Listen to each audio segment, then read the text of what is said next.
জয় গুরু। খামখেয়ালি প্রাণ চ্যানেলে আপনাদের স্বাগত। আজ আমরা পড়ব প্রারব্ধ। জয় গুরু। কর্মেরই দুইটি বিভাগ, অদৃষ্ট এবং পুরুষাকার। পূর্বে যে কর্ম করা হইয়াছে এবং যাহা এখন দেখা যায় না, তাহাকে বলে অদৃষ্ট, আর বর্তমানে যে কর্ম করা যায় তাহাকে বলে পুরুষাকার। এই পুরুষাকারই ভবিষ্যতে অদৃষ্ট হইয়া দাঁড়ায়। কর্মফল আবার তিন ভাগে বিভক্ত: প্রারব্ধ, ক্রিয়মান এবং সঞ্চিত। যে কর্মের ফল প্রকৃষ্টরূপে আরব্ধ হইয়া গিয়াছে এবং যাহার ফলে এই দেহ ধারণ, তাহাকে বলে প্রারব্ধ। যে কর্মের ফল ভোগ উন্মুখী হইয়াছে তাহাকে বলে ক্রিয়মান, আর যে কর্মের ফল ভবিষ্যতে ভোগ হইবে বলিয়া সঞ্চিত আছে তাহাকে বলে সঞ্চিত। সদ্গুরুর কৃপায় ক্রিয়মান ও সঞ্চিত কর্মের ফল খণ্ডন হয়, কিন্তু প্রারব্ধের ফল সকলকেই ভোগ করিতে হয়। উহার উপর কাহারও হাত নাই। যেমন একজন বেদ তাহার শিকার লক্ষ্য করিয়া একটি তীর ছুড়িয়াছে, আর একটি তীর ছুড়িবার জন্য ধনুকে সংযোগ করিয়াছে এবং পৃষ্ঠে তুনিরে কতকগুলি তীর পরে ছুড়িবে বলিয়া সঞ্চয় করিয়া রাখিয়াছে। যে তীরটি ছুড়িয়াছে তাহাকে বলে প্রারব্ধ। যে তীরটি ছুড়িবার জন্য ধনুকে সংযোগ করিয়াছে তাহাকে বলে ক্রিয়মান এবং পৃষ্ঠের তুনিরের তীরগুলিকে বলে সঞ্চিত। এমন সময় একজন লোক আসিয়া যদি বেদের হাতের তীর এবং পৃষ্ঠের তুনিরের তীরগুলি কাড়িয়া লয়, তবে ক্রিয়মান ও সঞ্চিত তীরগুলি কোনো ফল দিতে পারিবে না। কিন্তু যে তীরটি ছুড়িয়াছে তাহা হাতছাড়া হইয়া গিয়াছে, তাহার উপর আর কাহারও হাত নাই।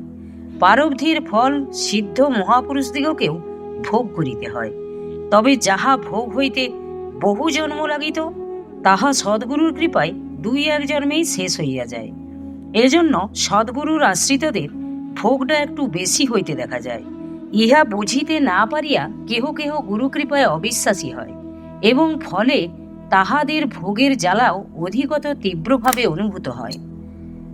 প্রারব্ধের ফল স্বরূপেই রূপ, অবস্থা, বংশ, পারিপার্শ্বিক ইত্যাদি এবং বাপ মা, ভাই বোন, স্বামী স্ত্রী, ছেলে মেয়ে, আত্মীয় স্বজন প্রভৃতি মিলিয়া থাকে। প্রারব্ধের ফলে লোকে বোবা, কালা, অন্ধ, খঞ্জ হইয়া এবং গরিবের ঘরে ও নিম্ন বংশে জন্মগ্রহণ করে। ওই জন্য অপর কেহ দায়ী নয়। পরের ঘাড়ে দোষ চাপাইয়া কিংবা অসৎ উপায়ে অবলম্বন করিয়া কেহ মুক্ত হইতে পারে না, বরং তাহাতে ভোগের বহর আরো বাড়িয়াই যায়। মানুষ কায়মনোবাক্য দ্বারা কৃত, কারিত এবং অনুমোদিত এই তিন রকম কর্ম করিতে পারে। এই সকল রকম কর্মের ফলই তাহাকে ভোগ করিতে হয়। আড়ালে থাকিয়া কিংবা চালবাজি মারিয়া এড়াইয়া যাইবার উপায় নাই। ভগবানের চোখে ধুলি দেওয়া যায় না। ভগবানের দেওয়া শক্তির অপব্যবহার করিলে ওই শক্তি হইতে বঞ্চিত হইতে হয়। যেমন ভগবান বাকশক্তি দিয়াছেন প্রিয়, হিতকর ও সত্য কথা বলিবার জন্য। যদি কেহ অপ্রিয়, অহিতকর ও মিথ্যা কথা বলে, তবে তাহাকে বোবা হইয়া জন্মগ্রহণ করিতে হয়। এই রূপ সকল বিষয়ই। এই জগৎটা আয়নার মতো। যেমন আয়নার সম্মুখে দাঁড়াইয়া যে রূপ মুখভঙ্গি করা যায়, আয়নাও সেই রূপ প্রতিফলন দেখায়। তেমনি জগতের লোকের সঙ্গে যে রূপ ব্যবহার করা যায়, জগতের নিকট হইতেও সেই রূপ ব্যবহার ফিরিয়া পাওয়া যায়। কিন্তু অধিকাংশ শক্তিমান ব্যক্তি দুর্বলের সঙ্গে ব্যবহার করিবার সময় ওই কথাগুলি ভুলিয়া যান, কারণ সেখান হইতে অনুরূপ ব্যবহার ফিরিয়া পাইবার আশঙ্কা থাকে না। দুর্বলকে আঘাত করিয়া তাহার নিকট হইতে আঘাত ফিরিয়া পাইতে না পারেন, কিন্তু অন্য কোনো সবল ব্যক্তি হইতে কিংবা কোনো প্রাকৃতিক দুর্ঘটনা হইতে তাহাকে আঘাত ফিরিয়া পাইতে হইবে। এই জগতে শক্তিমানের শক্তির অপব্যবহারের দ্বারা যত অমঙ্গল সাধিত হয়, দুর্বলের দ্বারা তাহা হয় না। কারণ দুর্বলের যেমন ভালো করার শক্তি কম, তেমনি মন্দ করার শক্তিও কম, আর সবলের যেমন ভালো করার শক্তি বেশি, তেমনি মন্দ করার শক্তিও বেশি। সুতরাং শক্তিমানকেই বেশি সংযত ও সাবধান হইয়া চলিতে হইবে, নতুবা কি সংসারে, কি সমাজে, কি রাষ্ট্রে, কি ধর্মজগতে কোথাও শান্তি স্থাপিত হইবে না। অনেক সময় দেখা যায় কেহ ছোট রকম অন্যায় কর্ম করিয়াও হাতে হাতে ফল পায়, আবার কেহ বা বড় রকম অন্যায় কর্ম করিলেও কিছুই হয় না। তখন বুঝিতে হইবে ছোট অন্যায়কারীর পূর্বের কর্মফল সঞ্চিত নয়, আর বড় অন্যায়কারীর পূর্বের সৎকর্ম ফলের জের তখনও চলিতেছে। উহা শেষ হইলেই বর্তমানের অন্যায় কর্মের ফল ফলিতে আরম্ভ হইবে। যে অন্যায় কর্ম করিয়া হাতে হাতে ফল পায় তাহাকে ভাগ্যবান বলিতে হইবে, কারণ কোন কর্মের কি ফল তাহা সে বুঝিতে পারে এবং ভবিষ্যতের জন্য সাবধান হইতে পারে। আর যে অন্যায় কর্ম করিয়া হাতে হাতে ফল পায় না, সে অন্যায় কর্ম করিয়াই চলে। শেষে দীর্ঘদিন পরে যখন উহার ফল ফলিতে আরম্ভ হয়, তখন কার্যকারণ সম্বন্ধ ঠিক করিতে না পারিয়া সে বলে, আমার দূরদৃষ্ট পোড়া কপাল, বরাত খারাপ ইত্যাদি। পারব্ধের ভোগ যখন কিছুতেই খণ্ডন হয় না, তখন দেখিতে হইবে কি উপায়ে উহাকে সহ্য এবং অগ্রাহ্য করিতে পারা যায়। অভ্যাস, বৈরাগ্য, আত্মসমর্পণ এবং স্বরূপ চিন্তন, এই 4 উপায় দ্বারা ঐরূপ তিতিক্ষা লাভ সম্ভবপর হয়। 1 নম্বর, একদা এক বাবু শীতের সময় ভাস্করানন্দ স্বামীকে উলঙ্গ অবস্থায় মুক্ত প্রান্তরে অবস্থান করিতে দেখিয়া জিজ্ঞাসা করিয়াছিল, আপনি এই শীত কি করিয়া সহ্য করিতেছেন? তখন ভাস্করানন্দ স্বামী তাহাকে বলিলেন, আপনার সমস্ত শরীরই তো দেখিতেছি গরম কাপড়ে ঢাকা, কিন্তু মুখখানি তো খোলা রহিয়াছে, উহা কি করিয়া সহ্য করিতেছেন?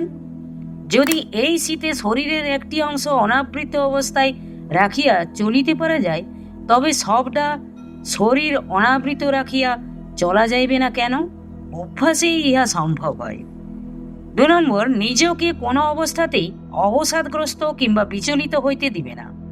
এক হাতে চোখের জল মুছিয়া আর এক হাতে কাজ করিয়া যাইতে হইবে। দেহ এবং পারিপার্শ্বিক সংসারের সংস্পর্শেই আমাদের সুখ দুঃখ অনুভব। ওই দেহ এবং সংসারও অনিত্য। যতটা উহা হইতে বিবিক্ত এবং নির্লিপ্ত থাকিতে পারা যায়, ততটা উহার অনুভবও কম হয়।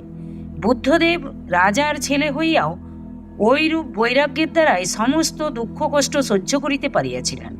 3 নম্বর, পূর্বে সতী নারীরা স্বামীতে আত্মসমর্পণ করিয়া সহমরণের জ্বালা সহ্য করিতে পারিতেন।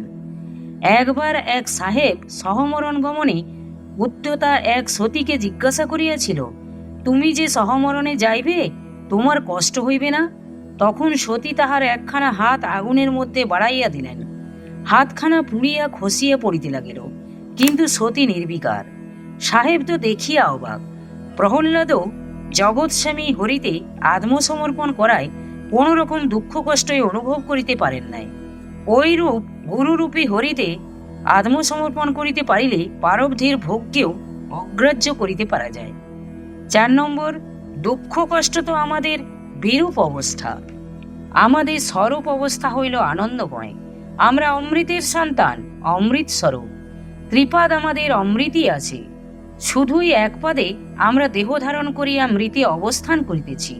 ওই এক পাদ হইতে অনিত্য আবরণগুলি খসিয়া গেলেই আমরা আবার নিত্যলোকে পূর্ব অমৃতে প্রতিষ্ঠিত হইব। সর্বদা স্বরূপ অবস্থার ভাবনা করিতে হইবে। স্বরূপ অবস্থার ভাবনা দ্বারাও পারব্ধের ভোগকে অগ্রাহ্য করিতে পারা যায়। জড় ভরত স্বরূপ চিন্তন দ্বারাই পারব্ধের ভোগকে অগ্রাহ্য করিতে পারিয়াছিলেন।